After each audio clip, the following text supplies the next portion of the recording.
One, two, three. Itigil ang krisis sa transportasyon! One, two, three. Itigil ang krisis sa transportasyon!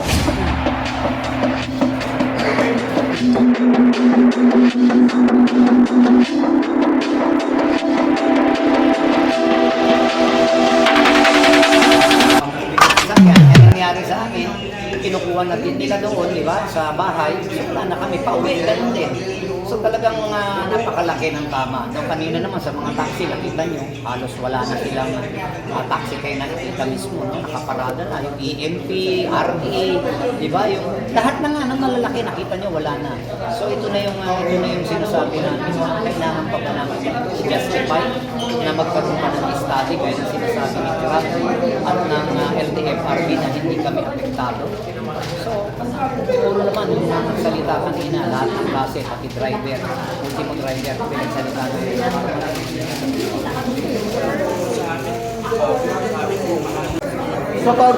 Sa ginagawang bagong batas ngayon,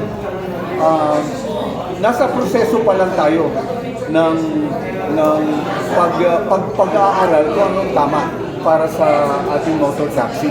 Kaya lang ho, nangyayari, nagpapatupad na ho sila, bagamat mayroong pilot study pa tayo. Tatlo lang ho ang pinapayagan na lumarga. Ito yung angkas, joyride, at movie. Wala pa hong Grab.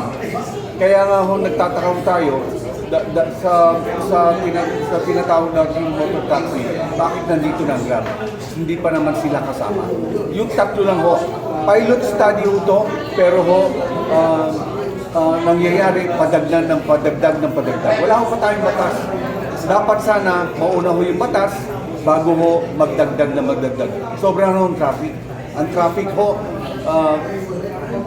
mula sa dulo ng Metro Manila hanggang sa dulo rin ng Metro Manila. Sobrang na ho, magdadagdag pa tayo. So hindi ho ito nire-resolve. Sana ho sa mga kinakaukulan natin, kami po tumatawag. Tinatawag namin yung pansin ninyo na pag-aralan ng mabuti.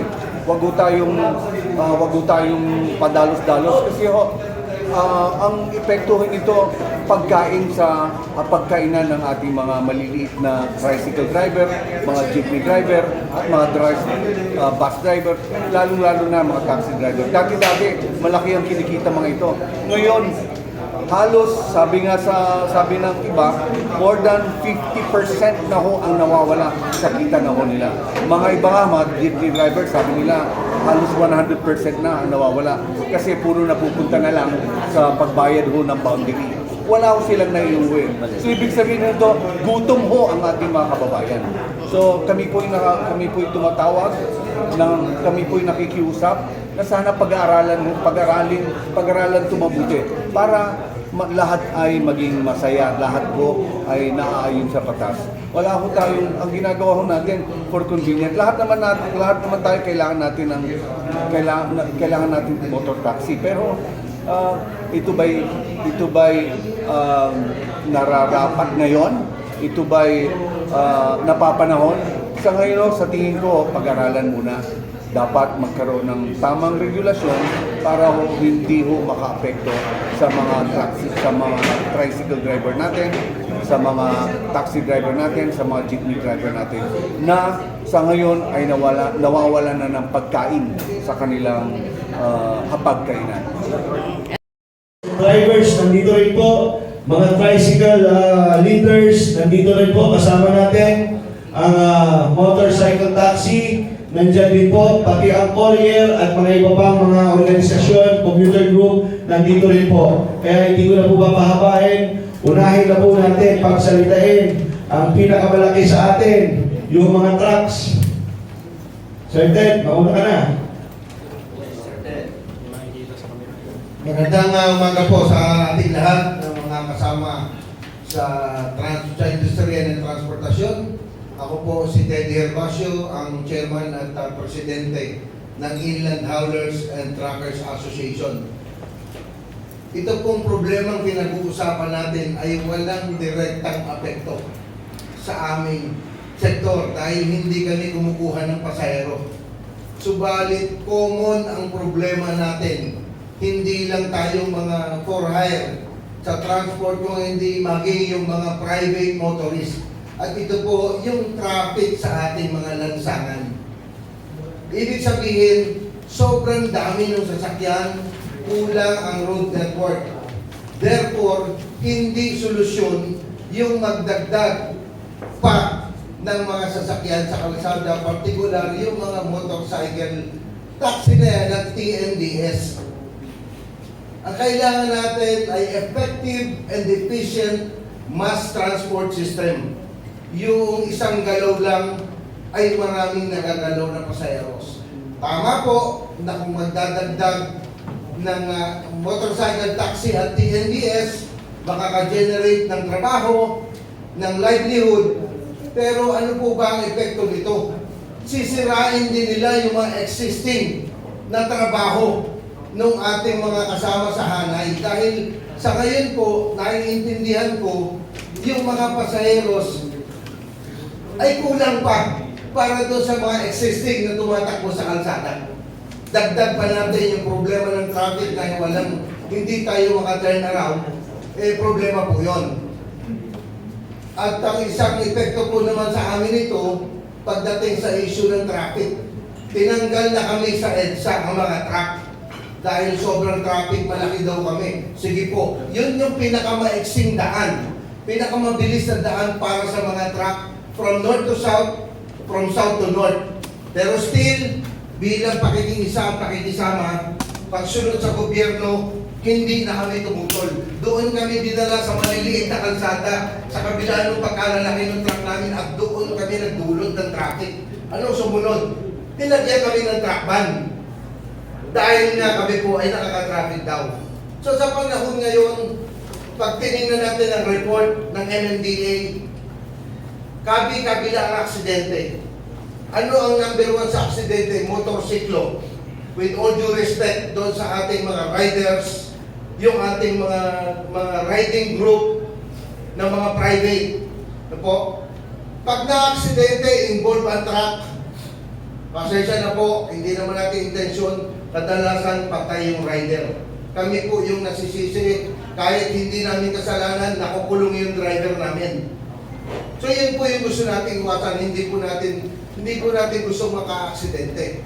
Kaya nga po sa ngayon, yung TWG para sa motorcycle taxi ay wala pang resolusyon kung ano ba yung magandang gagawin, and yet, ilang pong libong motorsiklo na ng motorcycle taxi ang tumatakbo sa kalsada na hindi alam ng mga kasapi doon sa TWG.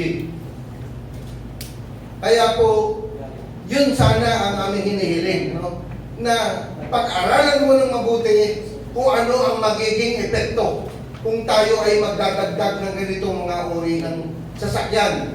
Tsaka yun po, ang ating mga local government units dito sa Maynila, Metro Manila, hindi pa rin ayos. Hindi pa rin po ayos ang infrastructure when it comes to motorcycle lane. Ang daming motorcycle lane na nakadrawing sa kalsada, pero pag tinignan nyo ang motorsiklo, lalo na pag green ng ilaw, para mga langgam na binulabog, kanya-kanyang daan, na nagiging dahilan po ng aksidente. Edukasyon at disiplina po ang i-instill muna natin bago tayo magdagdag ng mga motorcycle taxi sa ating pong mga lansangan. Yun lamang po at maraming salamat. Maraming salamat po, Sir Ted. Ang susunod po natin, pababa na po tayo, no? Sa minibus po. Minibus muna, sir. Taxi muna. O, sige. Kanina pa po taxi. Sige po, sundan natin sa taxi. Alam nyo, gusto lang mo namin makarating sa ako, si Pablo Saramiento, kaya Kambo. May pinirepresent ako po ang Federasyon ng Taxi sa buong Pilipinas. Bagamat ang presidente po namin na si Atty. na nasa India, hindi siya makakain dito. Ngayon po, gusto ko malaman ng ating gobyerno na nalulugi na po ang mga taxi operator, mga lehitimong taxi operator. At isinasadlak naman nila sa utang at dusa ang mga sumasapi sa mga TNBS. Bakit po? Napakaiksi po ng panahon na binibigay nila sa mga TNBS na sa katotohanan lamang ay nagdudulot naman ng problema sa hinaharap. Bakit po? Kasi ang mga kumukuha ng TNBS ay mga bagong driver, mga bagong operator na walang sapat na kakayahan at walang sapat na kabuhayan para harapin ang ganitong klase ng hanap buhay. Bakit ko po nasabi yan? Ang LTFRB po bago magbigay ng prangkisa sa isang taxi operator, kailangan may presenta siyang kabuhayan o mga ipon sa bangko para kung dumating ang panahon ng problema ay meron siyang maipapanagot. Yan po bang mga nagmiyembro ng TNBS, di wala nga ho silang sarili tahanan, nangungupahan lang yan. Nakabili lang ng sasakyan, nangutang pala, hindi nakabili, pero wala naman sariling bahay. Ano ay pananagot niya kung sakaling maka-aksidente? Mapapagubad-bugod na niya yung kanilang mga pasahero, mabibigyan po ba nila ng sustento? Hindi po sapat ang ibinibigay ng insurance. Lalo-lalo na po dun sa mga motorsiklo. Wala naman po kukuha ng insurance yan para sa mga pasahero ng motorsiklo. Yan po yung katotohanan. At sabihan man nila o aminin man nila at hindi, magpunta po sila sa orthopedic. Napakarami pong aksidente diyan ang sanay ay ang motor. Humihingi po sila ng record kung ano daw po ang mga hindi mabuting idinudulot ng motorcycle. Pumunta sila sa mga presinto. Doon makikita nila ang record ng mga aksidente. 80% po ng mga aksidente sanay ng mga motor. At bawat isa po naman sa atin dito, siguro po naman 90% na naririto ay may mga sariling sasakyan. Kung napapansin po ninyo, yung mga motorcycle na yan, parang mga ipis sa lansangan. Ganyan po yung mga ipis sa loob ng cabinet pag nabuksan. May tatakbo sa ibabaw ng lababo, may tatakbo sa loob ng inodoro, at kung saan sa pag-ibig ko po sabihin, sila ay mga virus sa ating lipunan. Kapwa po natin sila Pilipino. Sabi ni Yusek Galbante nung araw, dahil tinanong ko bakit pinapayagan niya motorcycle taxi. Panahon daw po ng pandemya, pagbigyan natin sila at magugutom kapwa natin Pilipino. Tapos na po ang pandemya, tapusin na natin ang malaking kahangalan. Ang pinayayaman po lang natin dyan ay yung mga TNBS. Brainchild po yan ng ilang matatalinong tao. Sa mga TNC na yan, dapat po siguro yung mga TNC na yan ay kunin na nating gobyerno. Sa gano'n, yung kinikita ng mga TNC na yan ay sa gobyerno mapunta sa halip na dagdagan ng mga taxes ng bawat Pilipino. Hindi ko na po papakahaba pa para mabigyan ng pagkakataon ng iba. Maraming salamat po. Maraming salamat po. Sunod po, sa taxi rin, mantra. Taxi driver. Magandang araw po sa ating lahat. Ako po si Samuel Ramos. Ako po ay taxi driver. At nagtatagpo kami ng organisasyon na mantra, na Manila Taxi Regional Association. At kasama ko po ang Pangulo ng NCR. At umikot po ako sa lahat ng lugar na mayroong taxi, Luzon, Visayas, Mindanao. Nais ko lang ipaalam, ito po yung aming ID sa aming Gaudencio Taxi at kami ang kauna-unahang Grab Taxi. Ito pa ho. Ngayon, nung itatag po ito, ay napakaayos at maganda. Kami lang po ang tumatakbo noon. Pero maraming demand, umayat po kami. Nag-organize po kami ng habal-habal in the city. Ano po ang aming pakikipag-ugnayan? Mula po sa sitio, papunta sa terminal ng Toda, jeepney, bus at MRT. Subalit hindi po natupad dyan. Nagkalat-kalat sila ngayon at nagdaragdag pa. Ang aming mga taxi driver ngayon na nagbaboundary ng 1,450 na tinatawag naming Superman at 1,250 na Batman. Ngayon po, nagpapasalamat kami sa operator, binabaan nila. Subalit may mga kasamahan kami ngayon dahil lumabas itong mga TNC, itong mga motorcycle taxi ay nalugi na. Ito pa ang aking kasamahan na taga San Jose del Monte, si Romel P. Enriquez. Anim ang kanyang taxi, ngayon 3 na lang at nahatak na yung 3. At yung 2 niyang driver, lagi pong short. Ngayon, hindi naman kami against sa pagpapalawig nito. Sana to pa rin yung usapan namin sa motorcycle taxi na mula sitio to terminal ng Toda, to terminal ng jeep, to terminal ng bus at MRT. At hindi mo nakakalat kung saan-saan. lumabag po sila sa usapan na yan at kaya ko pong panindigan yan. Ngayon, ang aming pong mga driver sa mga taxi ay 0, 7 na po ang sa mga motorcycle taxi. Nagtitinginan na lang sila at marami po ngayong aksidente o insidente na nagkakaroon po ng violenteng usapan at nauwi pa po sa kaguluhan. Ginoong Pangulo, pinapaalala namin sa inyo na kaming taong bayan, kaming transport sector na backbone economy ay nahihirapan at humihiling sa inyo na pag-aralan at ihinto ang pagdaragdag ng mga motorcycle taxi. Bakit po? Kung kami po ngayon ay nananawag at hindi nyo pinakinggan, may mga karanasan at nagawa na kami nung kami po ay hindi na pagbigyan ng lihim yung pakikiusap. Noong November 7, 2020, nakipag-usap ang aming alliance ng transport sector ng mga trucker sa Central Luzon. Hindi sila hinarap sapagkat sila raw ay mga driver lang. Kaya nagpakita kami ng pwersa, aming kasamahan. Nagharang sila ng mga truck sa NLEX mula San Simon hanggang Santa Ines, exit at entry point. Ngayon kami, nakikiusap kami sapagkat kami nahihirapan.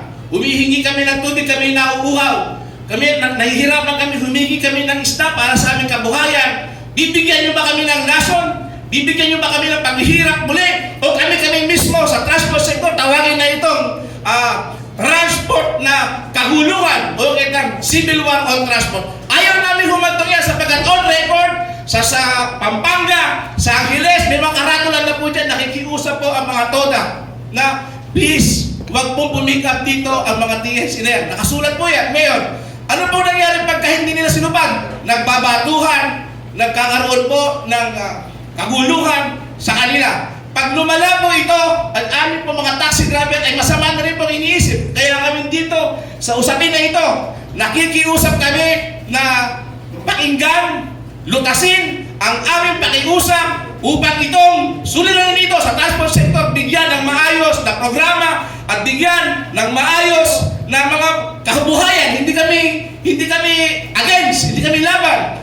Ano ba ang nangyayari? Kami mga transport sector inaagawan ng hanap buhay. Pulis, sundalo, security guard, call center agent, government employee, at private employee. Nagsasideline ng 2 oras para mamasada. May mga trabaho na sila. Kami lithium driver. Nawalan na po kami ng hanap buhay. Inagawan na po kami. Tama po ba? Kami na mga driver pwede magpulis ng 2 oras? Pwede ba kami maging pulis ng maging sundalo ng 2 oras o call center? Hindi po, pero sila may mga hanap buhay na. Yung hanap buhay namin, kinukuha po nila. Tama po ba yan, Ginoong Pangulo? Sana po, pakinggan niyo po kami. Kung ito pong pagsalahan at pagkasalita namin ng mga driver, yung alyansa ng iba't ibang driver na hindi naman operator, ay mahirapan. Ay kami po ay mga pinaplano upang ipakinggan sa maayos at mabuting paraan. Salamat po. Maraming salamat po. Maraming salamat po. Pagkatapos po ng taxi driver, pumunta naman po tayo ang representante ng Metro Manila Taxi Operators Group, si Ma'am Regional Association. Magandang umaga ho sa inyong lahat. Ako po si Luisa Soriano, MM Tochi po.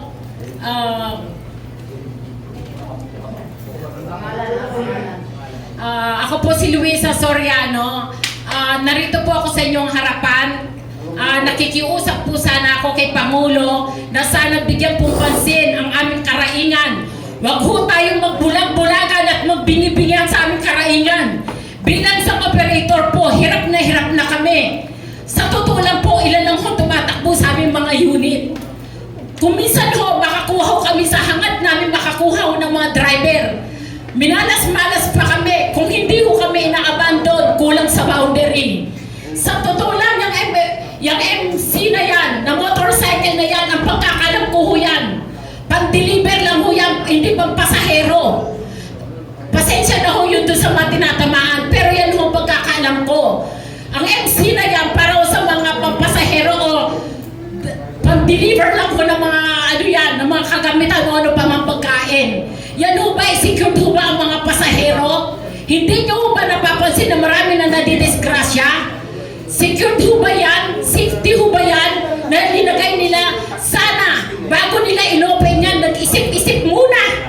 Hindi ganyan na nagpapahirap sa taong bayan. Sa aming mga operator, hirap na ho kami.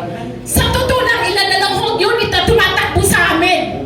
Ano, hihintay nyo pa na kami maghihirap ng gusto, na wala na kami mapakain sa aming mga pamilya? Sana ho, tayo yung mga opisyalis o yung Pangulo natin, bigyan ho kami ng pansin. Na huwag naman ho tayo magbulag-bulagan, paulit-ulit na lang ho kami dumadaing. Noong una ho, kapang problema. Ngayon naman, yan naman ho, problema namin ng padagdag ng TNC na hindi naman po dapat. Bigyan nyo naman ng pansin ng karaingan namin. Ang dami ho namin dito, oh. Kahit ako, nag-iisa lang ako babae dito, pero lumalaban ho ako para sa aming pamilya. Hirap na hirap ako, halos hindi na ho kami mabuhay dahil ilan na lang ho unit na tumatakbo sa amin. Maraming salamat po. Pakiusap ko lang ho, bigyan nyo kami ng pansin, huwag lang ho tayo magbulang-bulagan. Maraming salamat po sa lahat. Maraming salamat, Luisa. Next po, isa po sa taxi pa, isa pa. Sir.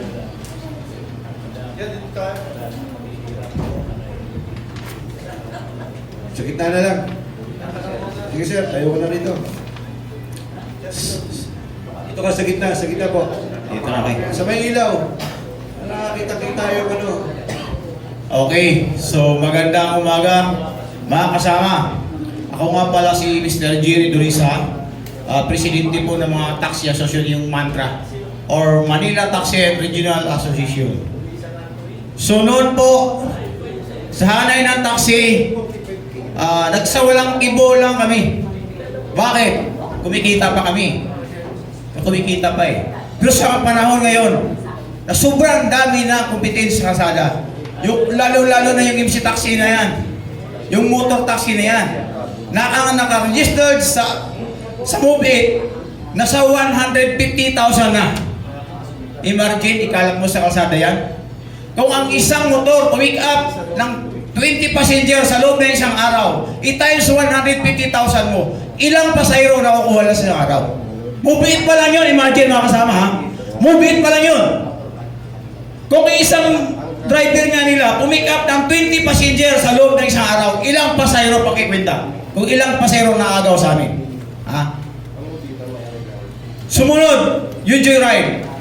Hindi natin ma-determine kung ilan ang rider ni joyride. Kasi wala silang nilalabas na datos. Bagamat itong si MOVE, nagpalabas sila. Medyo after ng committee meeting sa Congress at ang isa rin ang sumatid doon, naglabas pa sila na fully trained na daw yung kanilang mga riders na 150,000. Gano'ng kadami yan mga kasama? Ilang transport, motor transport ang kanilang gugutumin. Unang-una kami mga taxi driver. Ha? Dati, bumibiyahe ako ng 24 hours, nakakauwi ako sa bahay ng 1518. Ngayon, bumibiyahe ako ng 18 hours kasi araw-araw ako bumibiyahe. Minsan wala pang nauwi sa bahay. Boundary gasolina lang. Totoo yan. Ito, may dalang taxi ako dyan. Taxi driver ako legit. So yung ating mga motor, anong ating mga tricycle? Isa din yan sa tinatamaan. Ha? Dahil naghihintay sila sa mga gilid ng mga village, subdivision, wala na silang mahintay na pasahero lumalabas. Bakit? Sinusundo na sa loob ng bahay. Di ba? Pag uwi, wala na silang mahintay sa kanto. Bakit? Inahatid na sa loob ng bahay ng mga MC motor na yan. Di ba? So isa pa, ang pinaka-worst dito, yung total accident sa motorcycle sa buong Metro Manila. Mayroon na akong pasahirong doktora mismo sa orthopedic diyan sa Banawi. Dahil habang tumatakbo kami, na-overtaken kami ng dalawang ambulance. Sabi ko, ma'am, ano siguro ma'am, accident, motor accident naman siguro. Nako kuya, 100%. Pag dinala sa amin, motor accident yan. Alam mo kuya, nahihirapan na kami, mga doktor. Hahaba na ng pila ng mga pasyente dahil kulang kami sa doktor. Araw-araw ang na-receive namin motor accident, hindi bababa sa 100 motor accident every day. Imagine ha, every day yan. Ilan yan sa loob isang buwan? Ilang buhay na mawala dyan? Sabihin natin 5% ang namamatay. Di ba? Pakausap namin sa aming bahala Pangulo, BBM, please stop ang MC taxi. Dahil ito'y under pilot testing pa lamang. Pilot testing na walang katapusan. Extend ng extend, dagdag ng dagdag, anong mangyayari sa kalsada? Ang sikip na. Di ba? At nag-announce pa si LTFRB na mayroon pa silang ino-open ngayong bagong slot na 10,000 units na puro Grab. Iniisip pa nila, di ba nakikita yung kasada sobrang traffic na? Ang traffic na ng kasada. Saan nilalagay yung 10,000 unit na yan? Di ba? Dagdagan mo na yung kalsada, lagyan na yung skyway insa na yan. Ito, hindi, kung on the record bang tayo ngayon, hindi ito sa nagmamagaling ako. Ito sa GISDOD lamang sa ating DOTR. Sana po, lagyan ng skyway ang insa from MUA, sa may Globo, hanggang MCO Monumento. Pagdating ng Ortigas, Robinson Galleria, may skyway po ang SM Taytay. Tapos ang traffic sa Rosario, Pasig, and then Cainta Junction. Di ba? Heavy traffic yan, araw-araw, every rush hour. Napaka-traffic ka lugar na yan. Pagdating ng Camp Aguinaldo, may skyway dyan pa sa nga papuntang Kugyo or Manila. Tapos ang traffic sa Marcos Highway. Ano maiwan traffic ngayon? Kasi pagka may skyway tayo, almost 40% ng sasakyan aakyat ng skyway. Kung na-imagine natin yung GR Anita na may skyway na, ngayon napakaluwag na. Kabilaan yun. Nung walang skyway, napaka-traffic yan. Dahil dyan dumadaan yung mga truck. So yun naman po ang suggest. So yung may iwang traffic ngayon yung Commonwealth. So from what they call the Tayuma to papuntang Tunggo, lagi dapat may skyway din yan para tapos na yung traffic sa ating lansangan. Yun lang po. Suggestion lang po yun. Hindi po ako nagmamagaling ka. Suggestion lamang. Okay, maraming salamat at pagkapagsalita ng Pangiwa. Maraming salamat po sa mga taxi operators and drivers. Nalampasan po natin yung minibus muna. Galing tayo sa truck, yung minibus. Modernized jeep.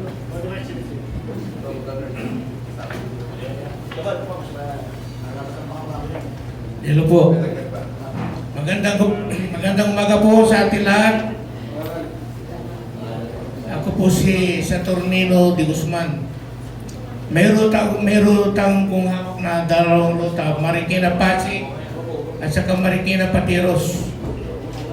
Ang pangalan ng kumpanya ko, Partner Civil Transport Corporation.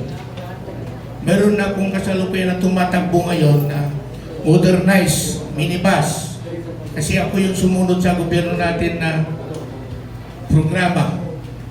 Kaya lang po, mas nauna yung Joyride at saka yung Angkas at saka meron na ngayon ang Bubi.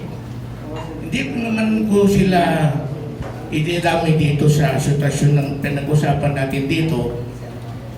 Malaking epekto itong darating na itong programa na ngayon na idadagdag nila. Idadagdag ng gobyerno natin dito sa taxi, may motorsiklo, taxi, at saka itong TNBS. Sana nanawagan ako sa ating mga Pangulo, sana huwag naman sana itong ituloy. Kasi katulad ko, sa nakikita kong epekto, malaki na bagay dito dahilan na isa rin akong hindi makakahulog dahil mahal yung minibus. Tapos ganyan kaagaw namin sila sa lansangan at saka karamihan ito nangyari na ilang beses na nagkataon kasi ako nagmamanirin ako ng motor pero ang motor na nasa kaya isa na lang masasaga sa gumansasagsahan. Ito yung mga motor Angkas, Move It at saka yung Joyride. Kung saan sumisingit yan. Ang minibus kayo na tumatabi na, sila sisingit pa sa kanan. Kaya doon nagkakaroon ng asidente. Lalo na kung dadagdagan pa ng ganong karami. Kaya ito, nananawagan po tayo sa ating mga Pangulo na nandito nagpupulong-pulong dahil dito sa lahat ng nagsama-sama lahat ng departito ng transport. Kaya kanya-kanyang mga association. Kaya sana naman po, huwag na natin ituloy po yun. Yung mga nandyan na naghanap pwede ng kasama natin sa lansangan, okay na rin po yun. Yun na lang po ang gusto kong iparating sa ating Pangulo, na huwag nang ituloy ito. Isa rin akong tumututol dito sa programang ito. Mabuti na lang nalaman ko dahil hindi ko na alam ito kung di ako kinumida lang kapon na magpupulong-pulong dito sa ngayon. At maraming salamat po. Magandang umaga ulit.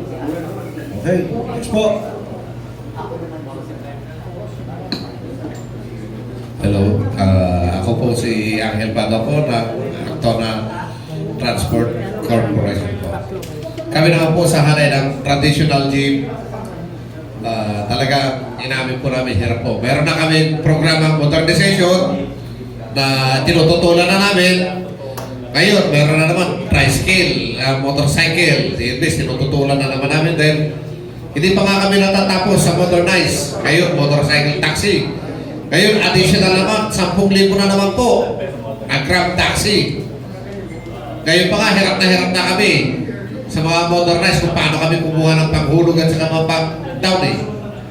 Tapos dadagdagan na naman po. Kaya pakausap namin sa LTFRB, DOTR at sa ating Pangulo, sana po huwag nyo lang ituloy itong binabalak ng inyong mga tao, pakitignan lang po na maigi. Kasi talagang nahihirapan na po kami. Gaya ng mga sinabi na mga kasamahan ko po rito, pinakamaraming disgrasya po sa kalsada ay motor. Kami sa traditional jeep, hinahanapan nyo po ng sinasabi nyo safe, para safety yung mga may pasahero, kaya i-modernize namin. Yung po ba motor ay safe? Tanong ko lang po, yung po ba motor ay safe? Di po ba hindi? Mas mabuti pa nga ang jeep safe pag nasa loob. Pero yung motor ay angkas mo, anong safety doon? Tapos yun pa rin ang lagi niya iginigiit. Dagdag dito, dagdag doon, na hindi pa naman tapos ang pag-aaral nila dyan. Pag-aralan muna nila mabuti. Gaya sa amin, isinusulong yung modernization sa amin mga jeep.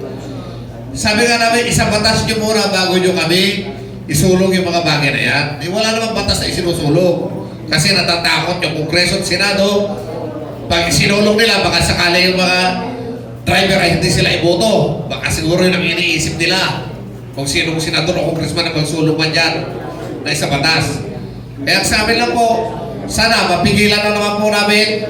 Tulong-tulong kami rin magkakasama na huwag nang ituloy yung idadagdag nila na Grab taxi na 10,000 unit plus yung motorcycle taxi, dagdag na naman po. Kaya pakiusap lang po namin at maiwasan ang traffic, disgrasya, pakihinto na lang po. Pag-aralan nyo muna po mabuti bago nyo po idagdagan. Maraming salamat po. Magandang umaga po sa inyong lahat. Sa Julius Flores po ng Promovers. Ako'y nagulat din dito sa yung MC na ito. Dahil yun nga, yung katabi ko po lang dito, yung lumalaban sa PBNP. Andun kami sa Kongreso. Kaya sabi ko nga kay Ariel, na hindi tayo magkalaban kay Ariel, magkakampi po tayo. Yung prinsipyo lang po dito, pinaglalaban ng bawat isa. So ito pong MC na sinasabi 100,000 na tricycle at saka 10,000 ng PBS, it will cause traffic. Kaya po ginagawa, isinilang itong PUBNP para malisin po yung traffic, especially Metro Manila. No? Yun po yung pinaka-aim na objektiba ng gobyerno para yung daloy ng trapiko sa kalsada maiayos sana sa pamamagitan ng PUBNP na ito. Which is sad to say, dapat nagtapos ito ng 2020, nagkaroon ng pandemic, umaabot tayo ng 2024. Pero sinasabi nga namin na tama na, sobra na. Pero nire-respeto ko yung katabi ko dahil yun lang din pinaglalaban nila yung hanap buhay nila. Yung kabuuan kasi ng prinsipyo ng PUBNP, dahil dito, kaya ginawa ito dahil para sa ekonomiya ng bansa, para ma-boost yung economy dito sa transport sector. Alam naman natin lahat na ito yung kumbaga modernize na talaga ito. Yung collection of taxes dito, talagang prompt na, may ayos na lahat. Lahat ng mga problema sa trapiko sa kalsada, maayos dito. Kaya lang nakakagulat, Matalino naman po ang ating gobyerno, ano? Lalong-lalo na yung TWG na tinatawag, bakit naglabas pa sila dito ng TNBS? Sobra na po ang traffic sa kalsada. Sinasabi po ng JICA na nalulugi na ang gobyerno ng 3.5 billion araw-araw dahil dito sa traffic. Idadagdag mo pa itong TNBS na ito na 10,000. Idadagdag mo pa itong tricycle, motor, taxi, tricycle na 100,000. Saan mo ilalagay yan? Kaya nga gumagawa ang gobyerno ng PUBNP para malisin itong traffic na ito. Magdadagdag ka pa ng sasakyan. Unang-una, yung sinasabi nga natin kasamahan niya sa taxi, yung presidente ng Mantra, na nakukos ito ng maraming aksidente. No? Natanggal na nga dito yung direktor ng LTFRB dahil gusto niya na itong motorcycle na ito hindi talaga magkakaroon ng prangkisa. Ngayon, ipinupos na naman ito. Saan ba lalagay ang gobyerno? Saan ba lalagay ang taong bayan? Ang tanong, ano ba ang nais ng gobyerno? Maiayos yung trapiko sa kalsada? Maiayos yung mga problema sa kalsada? O dagdagan pa ang problema sa kalsada? Sana po mapakinggan ng gobyerno, ng ating kongreso, sabi na Karel, ano ba yung 3 consecutive branch of the natin, sistema natin sa Pilipinas? Meron tayong judicial, meron tayong legislatibo, meron tayong executibo. Ang executibo na lang ba talaga ang masusunod? Mahal na Pangulo, na nanawagan po kami na huwag na po dagdagan ang problema natin. Inaayos na po natin sa pamamagitan ng PUBNP. So, kamot may i-impose na natin po yung PUBNP na ito. Maraming salamat. Maraming salamat po. Tapos ng truck, taxi, ang minibus, ang traditional jeep. Gusto ko po, bago po tayo magpatuloy, gusto ko pong linawin na hindi po inaaway ng taxi operator, driver, jeepney, modern jeep at saka jeep ang mga motorcycle taxi at TNVS. Ang gusto lang po natin dito ay magkaroon man lang ng supply cap sana. Ma-regulate man lang na sana may tamang bilang, sapat na bilang, nakikita lahat ng denomination. Kikita pa rin ang taxi, kikita pa rin ang modernized jeep, kikita ang traditional jeep, kikita ang motorcycle taxi, kikita ang TNVS. Sana po pinag-aaralan po kasi muna ito, hindi po bira ng bira. Hindi po yung nakipagyakapan lang ang Pangulo ng Presidente ng Pilipinas sa Presidente ng Grab, maglalabas na ng daan-daan libong sasakyan. Dapat nga po, oversupply na nga ang Grab eh. May mga kumpanya po na bago ang TNC. Baka maganda po, ibigay na lang sa kanila itong mga bago. Pero bago po ang lahat, pagsasalitain ko na po muna yung TNVS at motorcycle taxi. Huwag nyo aawayin yung taxi, jeep, tsaka huwag nyo gagantihan. Naglalabas lang din sila ng hinaing nila. Alam nyo ho, hindi rin nila gusto yung parami. Dahil unang-una, ako po sa TNVS, talagang yung kita po ng TNVS hindi na rin po sapat. Ayan po, pati ang motorcycle taxi. Para patunayan po ito, unahin ko po ang kasamahan namin sa TNVS, si Kagulong. Pare. Hello po, good morning. Ako po si Patrick.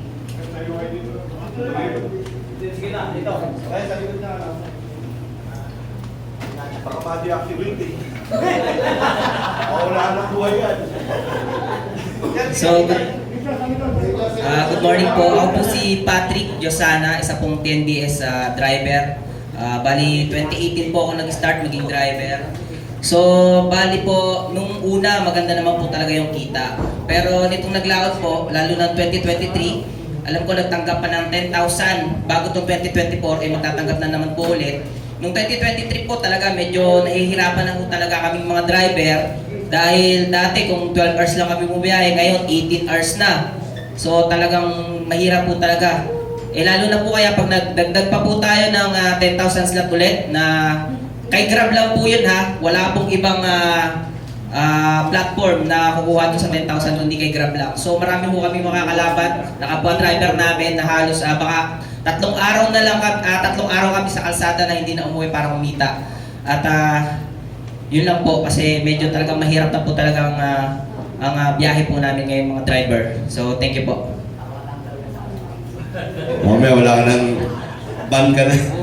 Hindi, kung papansin niyo po yung mga TNBS at saka yung mga nasa platform, hindi po sila humaharap sa ganito dahil bukod po sa hirap ng biyahe nila, mas gusto nilang bumiyahe kaysa pumunta rito. Pag lumulutang po sila sa mga ganitong pagpupulong at nakikisama para kumontra or magbigay man lang ng suggestion, automatic po, binaban po sila. Automatic po, mawawalan po sila ng trabaho. Ganyan po ang patakaran ng Grab Philippines dito sa ating bansa. Yun. Sandali lang ha. Gusto ko lang linawin sa inyo. Ito po naman ay chismis. Pagka chismis, maaaring totoo, maaaring hindi. Ang abogado daw po ng Grab ay yung law firm na pinsan ni First Lady. Kaya po, napakalakas ng loob dahil kung natatandaan niyo kung sino man sa inyo ang nakabasa ng Inside the Palace na libro, author po dito ay si Carlos, yung napangasawa ni Carlos Romulo, yung Amerikana. Nalimutan ko pangalan. Nung araw daw po, ang laging pangalandakan dito sa Pilipinas ng First Lady ay ni Romualdez daw. Pero nababasa po yan. Pagka sinasabi sa mga investor, always bear it in your mind that my sister sleeps with the president. Napakabigat pong salita ngayon. Ngayon po, yung kumalat na chismis na nabalitaan ko po, huwag niyong kalimutan. Minsan po yung may-ari ng law firm na humahawak sa Grab, pinsan daw o kamag-anak o mga nasa Malacanang. Kaya po naman siguro ganito, wala na pong public consultation at saka po ang mabigat. Ito, ulitin ko ha, patungkol po ito sa LTFRB, nakakalimot po sila.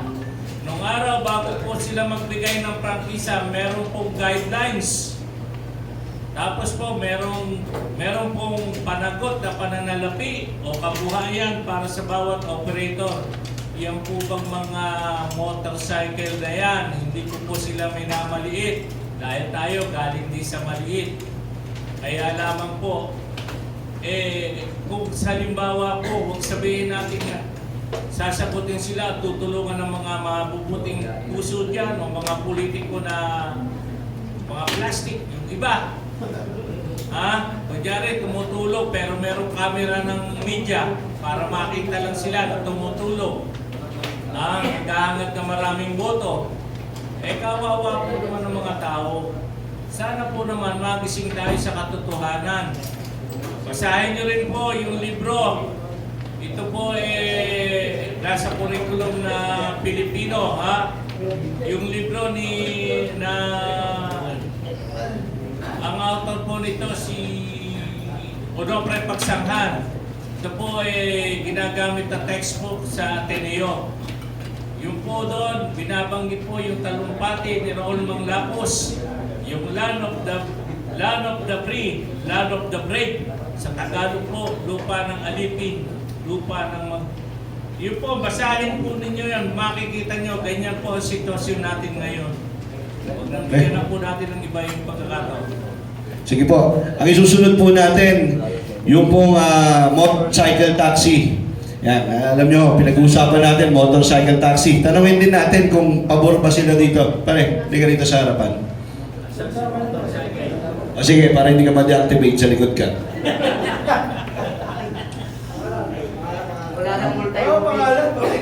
Magandang umaga po sa inyong lahat. Ako po si Manuel Lucero. Bilang motorcycle taxi, ang hinahin ko lang po na sana limitahan yung pagtanggap ng motorcycle taxi para hindi na gaano dumami sa kalsada, mabawasan yung traffic. Maraming salamat po. Tagal mo maganda, iksi mo magsalita. Ano pa? Mamaya, tanungin nyo na lang po mamaya kasi bawal po sa kanila talaga. Actually ho, marami talagang gusto. Dahil bago namin ginawa ito, umikot kami sa PITX, sa BGC, sa Malate. Takot lang mo talaga sila dahil baka tanggalan sila ng application. Pero bilib ako rito, kahit mawalan daw siya ng trabaho, magta-tricycle na lang ulit siya. Bukas ang hanay ng tricycle para sa'yo. Sige, okay, next na natin, tricycle.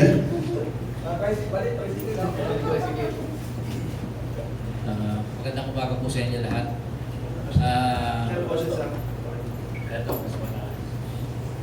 Ako po si Lito Ligaspi, National Vice President ng NACTODA. So, sa pag-ikot ko po, Luzon, Visayas, Mindanao, ang member po namin sa buong Pilipinas ay umaabot po ng mahigit sa 3 milyon sa ngayon. Ang 2 billion po nito ay nandito sa NCR, kalapit din po yung mga kalapit bayan at city dito, na sa ngayon po ay malaking epekto na ang binibigay nitong motorcycle taxi sa aming hanay. Bakit po? Sinusundo nila yung aming pasahero sa bahay sa umaga at iyahatid din po nila pa uwi. So wala na po kaming kinikita. Kung dati po nakapag-uwi pa ang mga member namin ng 700 piso sa isang araw, ngayon ho papalat na yung 500 na handun pa po yung gasolina. So kung binalansin po sana ng gobyerno yung sinasabi nilang livelihood, sino po ba ang mas maraming tatamaan? Kami pong hanay ng tricycle na sa ngayon po ay gumagapang na sa ibang probinsya katulad po ng Pampanga, Bulacan. Ano po ang nangyayari? Kumiping up po ng pasahero ang mga motorcycle taxi sa harapan mismo o malapit sa terminal pa ng mga tricycle. So ilan po ang tatamaan sa amin sa ngayon? Halos 2 milyon. Paano po ang pag-aaral ng aming mga anak, ng aming mga member? Hindi na po kumakain lang na masustan. Hindi po makabili ng maayos na pagkain ang aming mga padre de pamilya para ipakain sa kanilang mga anak. Marami na po mga tricycle driver ngayon talaga pong hindi na makaraos ng kanilang pagkain sa araw-araw. Ako po ang tricycle ko, 10. Ngayon ho, hindi na tumatakbo yung 7 dahil ho, hindi na ho nakakasapat yung kanilang kinikita. Pupunan ko pa sila ng boundary, wala na pong natitira sa kanila. So tambay na po talaga yung aming mga unit ngayon. Kung talaga pong ito'y pinag-aralan ng gobyerno, sana po kinusulta kami. Kami po yung pinakamalaking sektor ng transportasyon sa buong Pilipinas. Abot po talaga kami ng 4 na bilyon, pera pa po yung mga kolorong na naandyan. Ito po ba yung livelihood na sinasabi ng gobyerno? Ito po ba yung makakatulong na sinasabi ng gobyerno? Sino po ba ang kumikita rito? Hindi naman po talaga yung mga driver Si apps po talaga yung kumikita rito. Dahil po malaki silang kumpanya, siguro, pangit man po sabihin, sila po may pera, kami wala Sino po ba kami kumikita lang pang araw-araw, pandaos ng aming hanap buhay, pangkain na araw. Pinabukasan maghahanap buhay na naman kami. So ano po ang nangyayari sa amin? Kawawa po yung aming mga hanay. Hindi na po talaga kami kumikita. Kaya po sana makarating po yung aming hinaing sa gobyerno. At kung po pwede po sana, padaanin po sana sa aming mga mayor sa LGU yung mga prangkisa nito. Dahil yung mga mayor po nakakaalam kung ilan talaga ang kailangan nilang idagdag na transportation sa kanilang bayan o sa kanilang syudad. Hindi po ang LTFRB. Nasyonal po yan Ang mga mayor po alam nila kung kailangan nilang magdagdag at kung kailangan nilang magbawas. Kasi po, sa amin nga lang hanay Hindi na nga ho kami kumikita ng bahay. Dinagdagan pa po ng mga motorcycle taxi at magdadagdag pa po muli. Wala na po kami. Mamamatay po ang aming hanap buhay. Sabi ko nga po kay Pangulong Ariel, sa loob ng 3 taon o 4 na taon, wala na pong toda sa buong NCR at karapit bayan at syudad ng NCR. Yan po talaga ang mangyayari sa amin. Paano po ang aming mga anak na gusto rin namin makatapos? Para naman po, hindi naman nila maranasan yung hirap na pinagdadaanan namin sa pamamasada. Bibiyahe po kami ng alas 4 ng madaling araw, aabutin po kami na hanggang alas 11 ng hating gabi para lang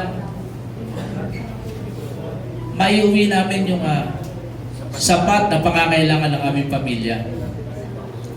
So, yun po yung aming hinaing na sana po ay makarating sa gobyerno. At maraming salamat po kay Pangulong Ariel at sa MPTC at binigyan kami ng pagkakataon na makalabas o makarating sa pamahalaan o sa gobyerno ang aming hinaing. Salamat po. Pakilala ko po sa inyo ang aming Secretary General, si Paring Ray ng NCR.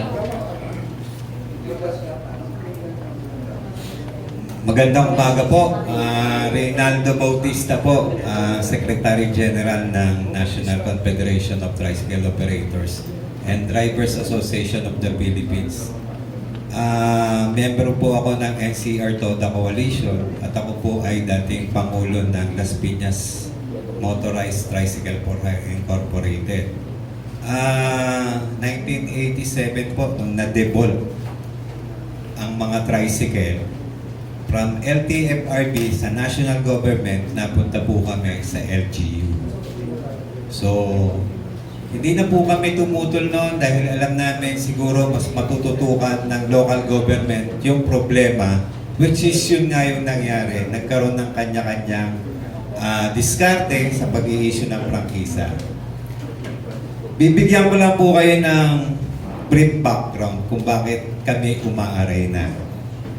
Nagkaroon po kasi ng pilot study ang TWG o Technical Working Group at ito po ay binuo ng una ng 3 players. Ito po yung Angkas, Joyride at saka Move-In. Ang Angkas po, initial nila ang 2016, nag-initial po sila ng 28,614 units. Ang Joyride, as of 2019, meron na po silang 20,000 units plus. At ang pinakahuli po, ang Move-In, ngayon po, meron na po silang 6,471 noong April 23. Ngayon po kasi yung Move-In at Grab, iisa na yung yan. Kaya, ang tinatarget po nila ay makuha yung 150,000 units. Nag-meeting po, nung nakaraan, nung December 2023, in-approve ulit ng TWG yung bagong 7 players. Ano yung mga 7 players? Cloud Panda, Taxi Philippines, I-Pick Me Up, Easyway, Para Express, Grab Philippines, at saka Ding Dong. Tumatakbo na po ngayon yung Ding Dong. Tumatakbo na po yung I-Pick Me Up. Yung Maxim po, hindi pa kasama, hindi po pinayagan niya kasi parang hinarang po ng Senado.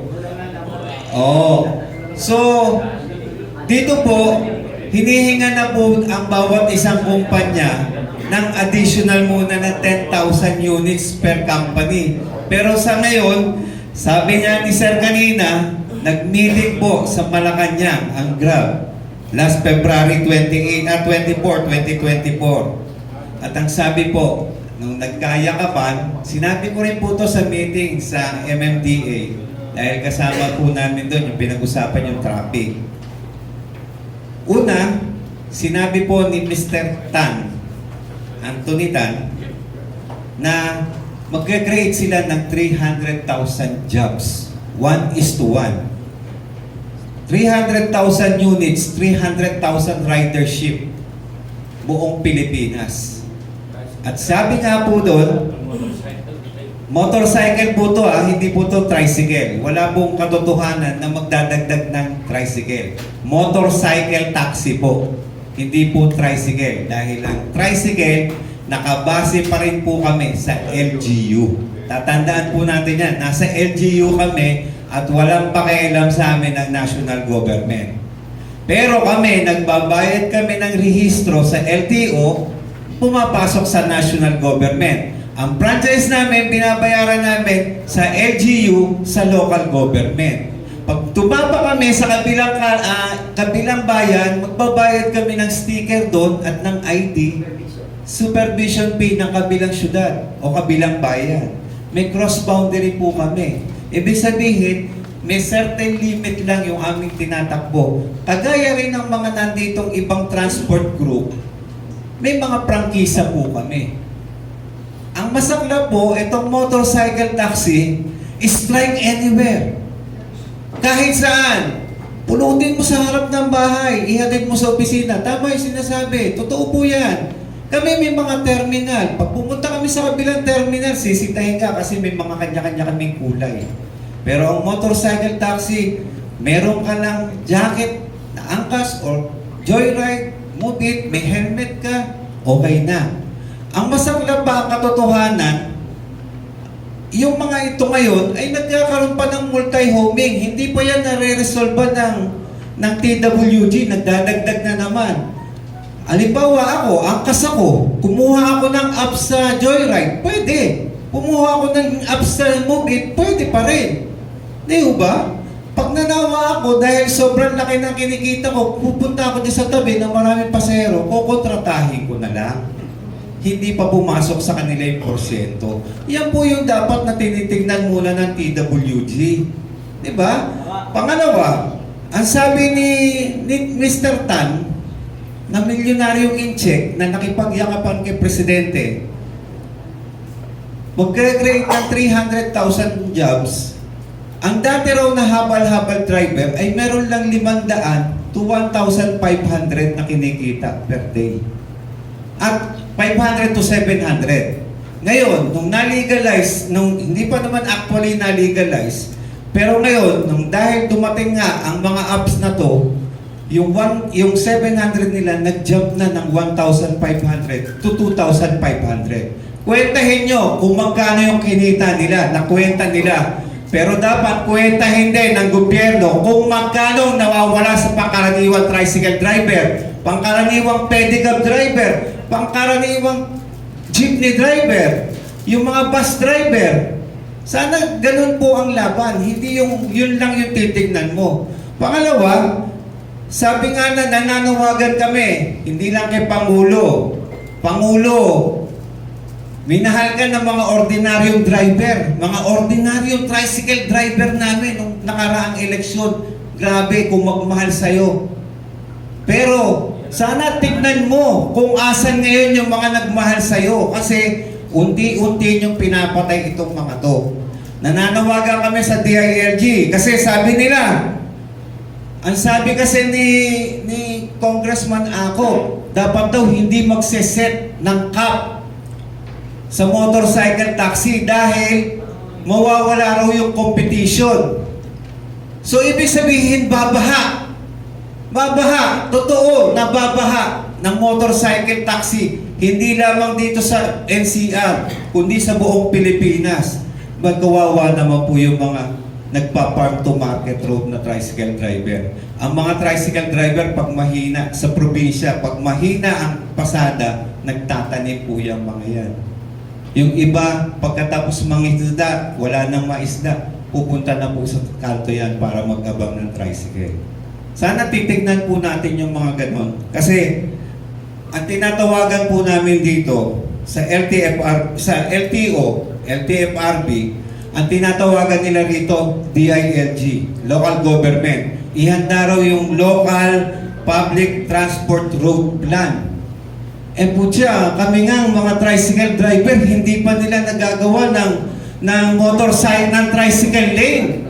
At parati nila kami binabanatan na ang tricycle daw ay cause ng traffic.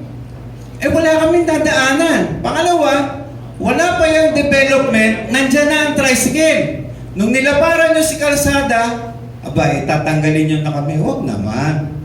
Diba? Even sa probinsya, pumunta kayo ng probinsya, kahit saan, even sa Rizal, even papuntang South, papuntang Bicol na yan, wala kayong dadaanan na highway dyan na hindi dumadaan ng tricycle kasi walang dadaanan.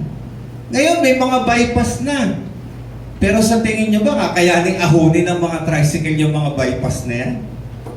Di ba? Sana, ang panawagan po namin sa gobyerno, pag-aralan nyo maigi to. Ang daming mamamatay. Kung sinasabi nyo, sabi ni Mr. Tan, mag-recreate siya ng 300,000 livelihood, baka kung ilang milyon ang mawawalan ng trabaho dito sa tricycle. Pumayag na kami, hindi naman talaga. Sabi ng TWG, hanggang dito lang muna tayo, pero ngayon, paurong-sulong sila. Pabago-bago ang desisyon. Dahil ba may basbas? Huwag naman po sana. Mahal na Pangulo, yun lang po ang dinadalangin namin. Sana matugunan na itong problema na to. Huwag niyong pabahain ng motorcycle dito sa Metro Manila at sa buong bansa. Maraming salamat po. Short.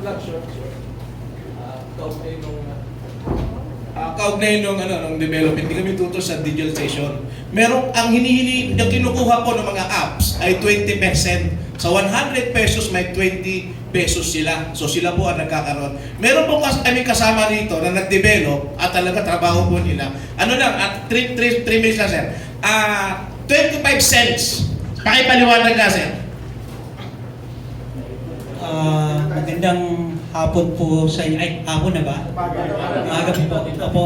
Actually, si kasamang Samuel, matagal na po kami nag-outsource ng, actually hindi po kami kilala sa Pilipinas, pero tago po kami, nag-develop po kami ng app for almost 25 years. Alam po namin kung ano yung pasikot-sikot ng app. And alam po namin kung paano kumikita yung Facebook, lahat po yan. Ang app po actually, kikita po yan. Basta po tinangkilik ng publiko, kikita yan. Doon lang sa ad, kikita na yan. Ngayon po, nung sinabi sa akin ni Samuel, sabi niya, magkano ba dapat ang kikitahin? Pag ikaw nag-develop, magkano kukunin mo? Ako, sabi ko, 0.25 centavos, malaki na yun. Kasi pag kukumpute mo lahat ang kinikita ng isang app, billion po yun. Okay? Hindi pa po natin po consider yung mga advertisement. Kasi po, hindi po kami talaga nagde-develop ng app for publiko. Underground po kami. Ibig sabihin, outsource. Kaya kinuha niya po kami consultant, nag-research po kami, at tinignan po namin. Sabi ko, ba't hindi ganito ang gawin natin? Pa-develop niyo yung app, gamitin ng mga organisasyon. Tapos po yung sistema ang sinasabi natin. Ganito po yan. Pag sistema, kontrolado. Yung traffic, pag lahat ng transport group nakasistema, kontrolado. Pero yung sinasabi nyo po na yung laktawan, kailangan po yung organisasyon. Lahat po ng mga membro sa grupong ito, sila lang po yung merong app. At dito sa kabilang to, sila lang po yung may app. Pwede pong i-distribute yung app by municipality. Sabi ni Sir, yung mga tricycle. Actually, 7 years ago, nag-develop kami ng app for tricycle. Kaya lang, dahil nakakuha kami ng malaking kontrata, hindi na po namin ginalaw yun. Pero nandoon po yun. Willing po namin ibigay sa mga tricycle driver. Kasi left behind po sila eh. Ngayon po, ako po mismo, yung anak ko ngayon, taga Pampanga kami. Ano po nangyayari sa kanya? Sumasakay po siya ng angkas. Pero meron pong toda sa amin. Nag-aaway po sila, nakikita ko. Wala pang angkas dapat doon. Wala pang angkas outside Metro Manila. Meron na po doon. Actually, meron po. Ang anak ko po mismo, saan ka sasakay? Angkas. Meron na bang angkas dito? Actually, ako po, na-experience ko po yung anak ko sumasakay ng angkas. Okay po? Actually, hindi po nakokontrol. Yun po yung totoo. Hindi po makokontrol kung ayaw kontrolin. Okay? Makokontrol po yan. Ang sistema po actually is controlled. Yun po yung sasabihin ko sa inyo. Pero kung ayaw natin kontrolin, hindi po talaga natin makokontrolin yan. Okay po. Maraming salamat po. Okay, maraming salamat. Napagpatuloy lang natin sa mabilis na lang para makapag-question and answer tayo. Sir, yung nasa mga kapartner natin sa courier. Ayan. Halika sir. Dala shades mo ah. Baka mawala ka rin sa app, ha? Okay lang, hindi na ako mawawala. Di-deactivate na eh. Wala na media interview, dinilit na ako nila. Magandang umaga po sa ating lahat na nandirito. Ako nga pala si Ramon Palerasio, ng Presidente at Chairman po ng Lalamove Drivers Association. Hindi naman po tayo against dun sa sa hanap buhay na ating mga kasamang sa ating BS saka sa mga MC taxi. Kaya lang po, nabalitaan natin na magdadagdag po ng napakaraming unit, ang magiging cost of traffic po yan. sa amin pong mga driver at rider po sa Lalamove, konti na lang po yung kinikita. Sa ngayon, na wala pang bagong dagdag. Na kunting-kunti na lang po. Ngayon pa kung magdadagdag pa, wala na pong kikitain. Yun po ang mangyayari po sa kanila. Na sobrang baba na nga po ng rate ng kumpanya ng Lalamove. Tapos magko-cause of traffic pa yung ating MC tsaka yung TNPS na sinasabing idadagdag po. Sana naman po, pag-isipan po ng ating nasa pamahalaan po yung mga bagay-bagay na ganito. Salamat po. Okay, maraming salamat. Next po, yung Depensa Philippines, susunod po natin. Sir.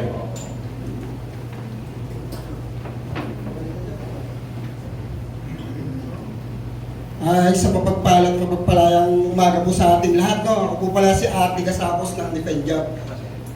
Makikita po natin, sa lahat po na narinig natin, mga kasama na natin dito sa loob, at sa hanay ng transport group, isa lang naman yung aking nakita. Ipinaglalaban natin yung ating mga kabuhayan dito.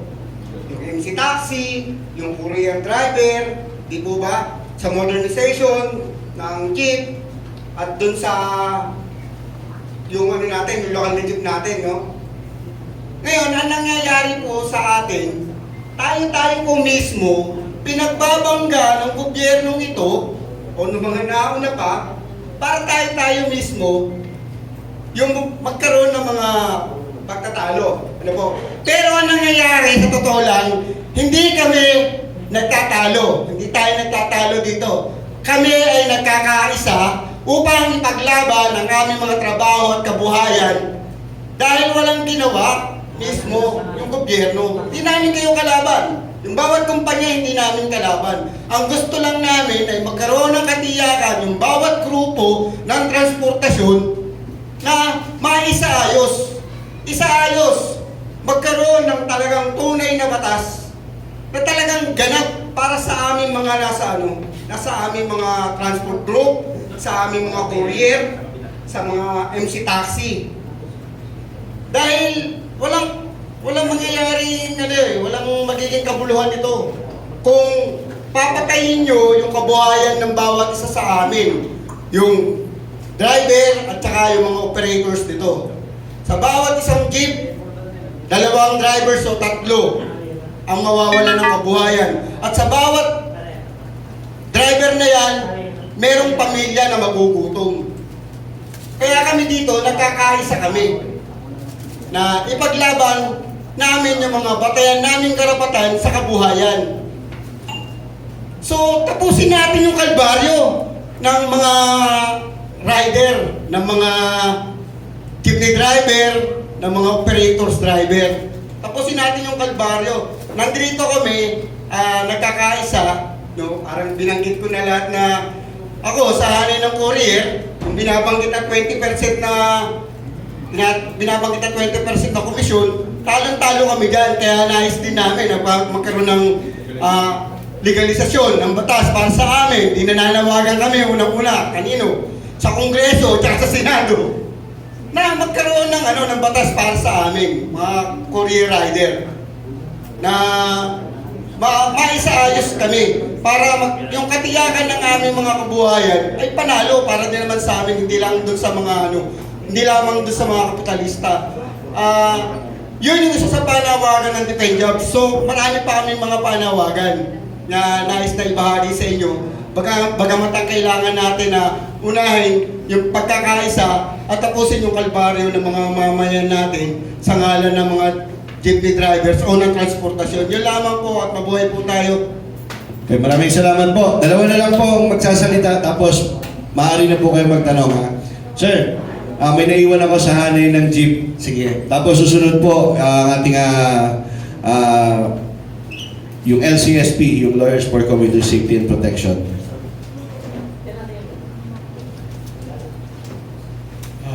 Magandang umaga po sa lahat. Ako po si Tito Rosales, driver ng isang public utility jeepney PUJ na nakarota sa SS Village Stop and Shop via Aurora Boulevard sa bayan ng Marikina. At ako po si Tito Rosales, ang nag-iisang transport leader na humarap sa dating Senador Ferdinand Bongbong Marcos Jr. noong nangangamba pa lang siya bilang Pangulo ng Pilipinas. Nagharap kami, ako, Dindo Rosales, at si ngayon Pangulong Ferdinand Bongbong Marcos Jr. noong March 19, 2022 sa isyu ng bantang pag-phase out sa mga traditional jeepney at sa isyu sa Public Utility Vehicle Modernization Program PUVNP na isinusulong at ipinapatupad ng DOTR, LTO, LTFRB, OTC at ni PBBM. At ngayon po, ako muli ay magsasalita at tatayo mag-isa laban sa isang Pangulo ng Pilipinas na walang dignidad, kredibilidad at palabra di honor sa kanyang mga binibitawang pangako at salita sa taong bayan.